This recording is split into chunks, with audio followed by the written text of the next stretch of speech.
So I just wanted to do a side-by-side comparison of the two boards. I got the 7996 prototype board on the left and the 7996S production board on the right. Visually, very similar, some minor differences. The production board doesn't have the front plug that comes in from here. It only has the top plug, which this one has as well. 7995 only has the top plug also. Show you that there. They all have the provision for the little side plug though. I don't know if that's a by design thing or if they just started running out of components and decided to go with just the top mount. But I don't know. I kind of prefer the one coming in this way. But that's just me. The other difference that I've noticed is that the art rev on both boards, the left is the prototype, which is art rev A. The right board is art rev B, which might have something to do with the inputs being flip-flopped. Who knows? And these chips here and these chips here are different. Again, not sure if that was by design or if that's by supply chain or what have you, but those are the only major differences that I'm seeing.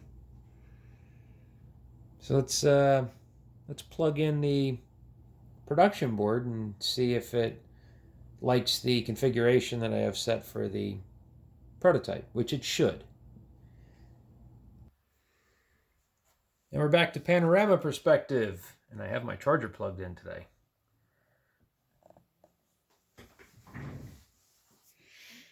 So I'm just going to, I've got the 5 volt already set up.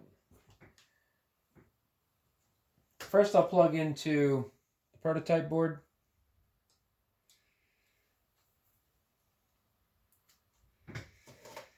I'll put in the network cable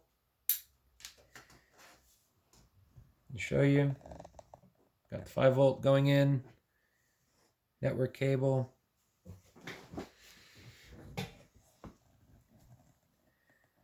Click on my configuration here, make sure that I'm on the Linux CNC network. I'll double click on the Craig configuration that I made double click on the 7996S configuration because the Craig one was for the 95. Looks like it should fire up no problem. Didn't think I would have any issues with it.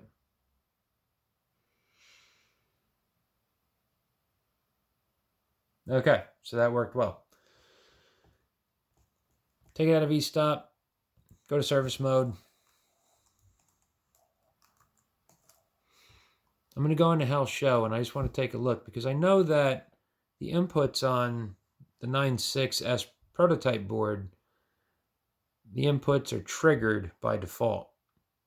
And like I said in the overview video of the 96 the other day, that's not going to be that big of a deal because I'll just use the NOT pins instead of the input -00, -01. I'll make them the NOTs, and when we trigger the input, it'll just trip the NOT, which, you know, to anybody that would be anybody who's going to look at it and go, well, that's not right because a NOT should be the untriggered input, but knowing the little nuances of the prototype board, it should be pretty cut and dry.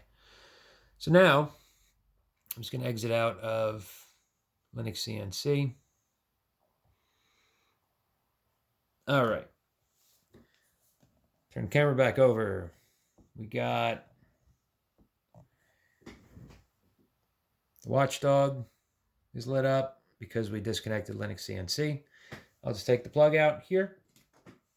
Take the network cable out here.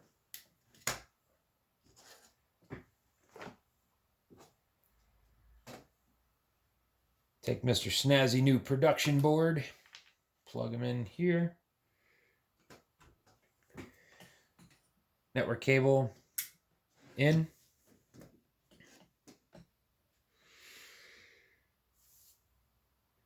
Make sure that I'm still on the Linux CNC network. Got green lights chooching here. Probably not going to be happy because I didn't flip the jumper. So let me flip that real quick. I'll just cut power. I do have a, here we go. I use this little pick tool because it gets right in, grabs the jumper, pulls it right out. Take the jumper, move it to the up position on the right-hand side, plug it back in,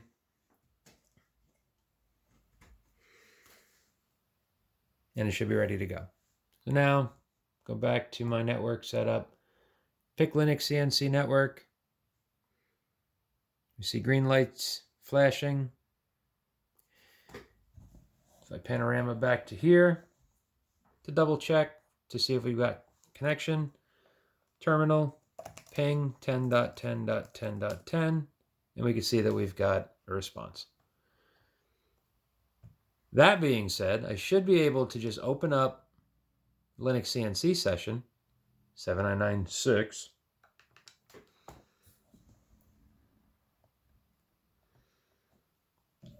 And it loads up no problem. Take it out of eStop. Hey, look at that guy. Service mode, 1, 2, 3. Go to HAL Show. And we could see here that the input not is being triggered as opposed to the input proper. So that's the difference between the two boards. I have not inquired whether or not I can flash the new firmware to fix that, but as it stands, like I said, just keeping that in mind, knowing that that is a minor issue in the prototype boards, it's not going to be the end of the world. It'll be one machine that will have to have a different configuration. But as it stands, they power up easily, they connect easily, and swapping from one board to another is just a matter of, on the computer side, it's just a matter of switching the Ethernet port from one card to another. I could just plug from there to there, load up the same Linux configuration, and it fires up no problem.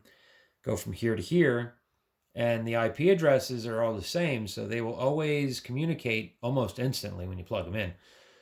But the difference is going to be that you would have to use a 95 configuration for this as opposed to 96. But again, they're both derived off of PNC Conf Wizard configs that I change the card name manually, and then from there it's just a matter of setting up HAL pins through, testing them through HAL Show, and then copy and paste them into the HAL files.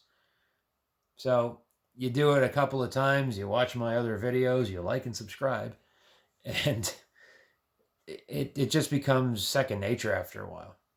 So I'm pretty excited about all these boards. I'm excited because these boards are basically the Hail Mary that I'm throwing for the upcoming school year. I mean, I will be producing a video on the ProLite build. I didn't get as much footage as I would have liked to, but I will be producing and uploading the video for that build. And the cards that I ordered, all these cards that I have and the other ones that you don't see, are basically Hail Marys for the machines at my old school that need to get the same treatment. They need to have new motion control boards, they need to have motors, drives, spindles and whatever.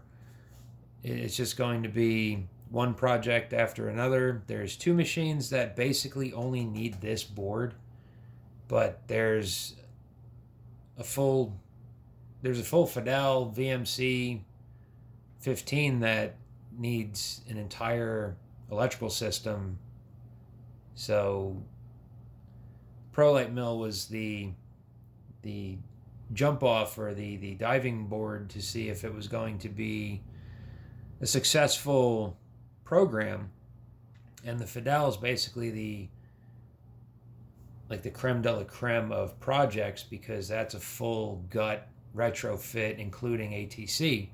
So that's exciting. It's really exciting, and having all these boards at my disposal now set up the curriculum, set up the students for success on 3 machines that they would have to wait, essentially, but it sets them up for 3 machines that they can learn on.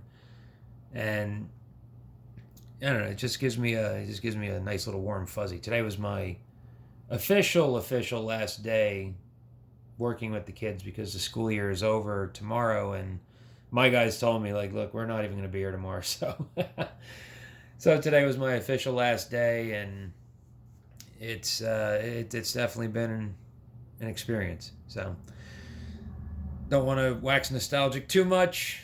Thank you for watching. Stay tuned for the ProLite video. I'll probably give a little monologue on that towards the end of the video, because again, I didn't get as much footage as I would have liked to, but there's a lot of useful information, and hopefully I'll be able to purvey some of that information as far as the HAL configuration, the classic ladder circuits that got written, all of the control logic that got put into that, because honestly, it's probably one of the tightest and well-written, well-rounded machines that I've set up to date.